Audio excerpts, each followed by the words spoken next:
আজ আমরা এমনই একটা ট্রেন্ড ফলোইং স্ট্র্যাটেজি সম্পর্কে আলোচনা করতে চলেছি যেটির মাধ্যমে আমরা বিটকয়েন এবং ইথেরিয়াম দুটোতেই ট্রেড করতে পারি। এই স্ট্র্যাটেজিটাকে আমরা ইউজ করেছি অ্যাডভান্স সুপার ট্রেন্ড, যেটা এরই সঙ্গে আমরা বেশ কিছু ইম্পর্টেন্ট ফিবোনাচি টুলকে ব্যবহার করেছি। তো ভিডিও শুরু করার আগে একটা কথা বলে দিই যে এই ভিডিওটাকে শুধুমাত্র শিক্ষামূলক উদ্দেশ্যে এবং ইনফরমেশন দেওয়ার উদ্দেশ্যে তৈরি করা হয়েছে। Stock market is a risky market, trade করার আগে নিজে অ্যানালাইজ করে তবে তোমরা ট্রেড করবে। তোমরা দেখতে পাচ্ছ এখানে আমি লাইভ মার্কেটে একটা লং এন্ট্রিও নিয়েছি শুধুমাত্র এই স্টেজ উপরে বেস করে। তো কিভাবে আমি এই স্টেজ উপরে বেস করে লং এন্ট্রি নিয়েছি সেই ইনফরমেশনটা জানার জন্য ভিডিওটাকে ফুল দেখবে। সবার পাশে আমরা ট্রেডিং ভিউ অ্যাকাউন্টে এলাম, এরপর আমরা ইন্ডিকেটর অপশনে ক্লিক করব। ক্লিক করে আমরা এখানে সার্চ করব সুপার ট্রেন্ড। সুপার ট্রেন্ড বলে সার্চ করার পর আমাদের প্রথমেই যে ইন্ডিকেটরটা আসবে তোমরা এখানে ক্লিক করবে। ক্লিক করার পর আমাদের সামনের ঠিকারটা এরকম ইন্টারভিউ চলে আসবে। তো আরও একটা ইম্পর্টেন্ট কথা, যে আমরা যেহেতু স্ক্যালপিং করছি না তার জন্য আমরা কি 30 মিনিটের টাইম ইউজ করব। 30 মিনিটের টাইম ইউজ করছি এই জন্য কারণ আমরা স্ক্যালপিং করছি না, আমরা এখানে লং এন্ট্রি নেব, তার জন্য 30 মিনিটের time is best for everything. Okay, তো এবারে এই যে সুপার ট্রেন্ড সম্পর্কে আশা করছি এই ছোট্ট জিনিসটা সবাই জানে যে সুপার ট্রেন্ড যখন নেগেটিভ থাকে মানে মার্কেট তখন বেরিশ ট্রেন্ড থাকে, এবং সুপার ট্রেন্ড যখন পজিটিভ থাকে তখন মার্কেট তখন বুলিশ ট্রেন্ডে থাকে। এই লজিকটা আশা করছি সবাই জানে। এবার চলো আমাদের রিয়েল যে স্ট্র্যাটেজির মাধ্যমে আমরা ট্রেড করব সেই স্ট্র্যাটেজির দিকে মুভ করা যাক, যে কীভাবে আমরা এই স্ট্র্যাটেজিটাকে ইউজ করব। সবার ফার্স্টে আমাদের দেখতে করতে হবে যে মার্কেট যেন ট্রেন্ডকে চেঞ্জ করে। লাইক যেমন এখানে দেখতে পাচ্ছি সবার ফার্স্টে সুপার ট্রেন্ড পজিটিভ ছিল মানে মার্কেট বুলিশ ট্রেন্ড চলছিল, তারপর সুপার ট্রেন্ড নেগেটিভ হয়ে গেল মানে মার্কেট বেরিশ ট্রেন্ডে মুভ করলো। এবার মার্কেট যেহেতু বেরিশ ট্রেন্ড এলো তখন আমাদের শর্ট করতে হবে। তো শর্টটা আমরা যে কোনো লেভেল থেকে শর্ট করতে পারি না, এর জন্য আমাদের পারফেক্ট একটা লেভেল থাকা দরকার। এর জন্য আমরা ফিবোনাচি টুলটাকে ইউজ করব।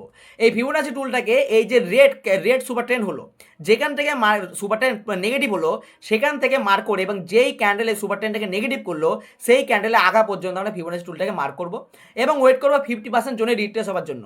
যখনই মার্কেটে 50% জোনে রিট্রেস হবে তখনই আমরা ওখান থেকে শর্ট করতে পারি, কারণ সুপার ট্রেন্ড আমার নেগেটিভ রয়েছে মানে মার্কেট বেরিশ ট্রেন্ড রয়েছে, সেই জন্য শর্ট করতে পারি।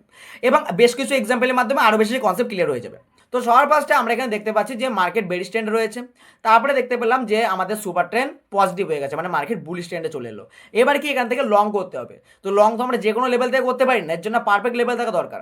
এর জন্য আমরা ফিবোনাচি টুলটাকে ইউজ করব।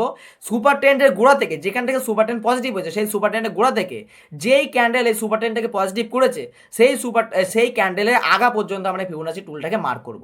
তারপর আমরা ওয়েট করব 50% জোন রিট্রেস হওয়ার জন্য। যখনই 50% মার্কেট রিট্রেস করলো তখন আমরা এখান থেকে একটা বুলিশ এন্ট্রি নিতে পারি। শুধুমাত্র কি জন্য বুলিশ এন্ট্রি নিয়েছি, কারণ হলো আমাদের সুপার ট্রেন্ড পজিটিভ রয়েছে, সুপার ট্রেন্ড পজিটিভ সেজন্য বুলিশ এন্ট্রি নিয়েছি।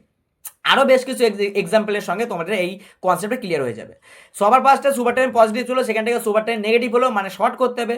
শর্ট করার জন্য আমরা কি করব, ফিবোনাচি টুলটাকে সুপার ট্রেন্ডের গোড়া থেকে যেই ক্যান্ডেল এই সুপার ট্রেন্ডটাকে নেগেটিভ করেছে সেই ক্যান্ডেলে আগা পর্যন্ত আমরা ফিবোনাচি টুলটাকে মার্ক করব। তারপরে ওয়েট করবো 50% জন রিট্রেস হওয়ার জন্য। এখানে 50% জন রিট্রেসই হয়নি, সেজন্য আমরা এখানে কোনো ট্রেডই হয়নি।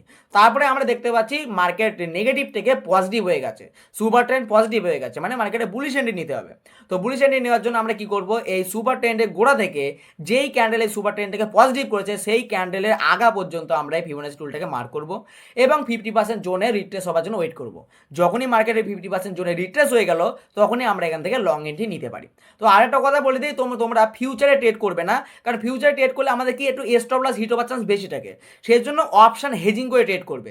তো কিভাবে অপশন হেজিং করবে সেটাও আমি এই ভিডিওর মাধ্যমে বলে দেবো। আর আমি যে লাইভ যে ট্রেডটা নিয়েছিলাম, যে লং এন্ট্রি করেছিলাম, শুধুমাত্র এই স্ট্র্যাটেজির উপরে বেস করে ট্রেড করেছিলাম। যে সবার ফার্স্টে মার্কেট নেগেটিভে ছিল, তারপরে মার্কেট রিসেন্টলি পজিটিভে মুভ করলো, এর জন্য লং করতে হবে। লং করার জন্য ফিবোনাচি টুলটাকে আমরা ইউজ করে নিলাম। তো আমরা কি অপশন হেজিং করলে কি আমাদের একটু ব্রোকারের চার্জ একটু বেশি পড়ে যায় অন্যান্য প্ল্যাটফর্মে, কিন্তু এই যে ডেল্টা এক্সচেঞ্জ ইন্ডিয়া এই যে প্ল্যাটফর্ম, ডেল্টা এক্সচেঞ্জ ইন্ডিয়া প্ল্যাটফর্মে ব্রোকারেজ চার্জ খুবই কম নেয়। আর এর থেকে আরও ইম্পর্টেন্ট কথা, তোমরা যদি আমার ভিডিও ডিসক্রিপশন থেকে যদি ডেল্টা এক্সচেঞ্জ ইন্ডিয়া প্ল্যাটফর্মটিকে ওপেন করো তবে তোমাদের খুবই কম ব্রোকারেজ নেবে। যদি তোমরা খুবই কম ব্রোকারেজের সঙ্গে যদি তোমরা মার্কেট ট্রেড করতে চাও তবে আমার ভিডিও ডিসক্রিপশন থেকে ডেল্টা এক্সচেঞ্জ ইন্ডিয়ার অ্যাকাউন্টটাকে ওপেন করে নাও। আর ভিডিও শেষ করার আগে আরও একটা কথা বলে দিই যে এই ভিডিওটাকে শুধুমাত্র শিক্ষামূলক উদ্দেশ্যে এবং ইনফরমেশন দেওয়ার উদ্দেশ্যে তৈরি করা হয়েছে।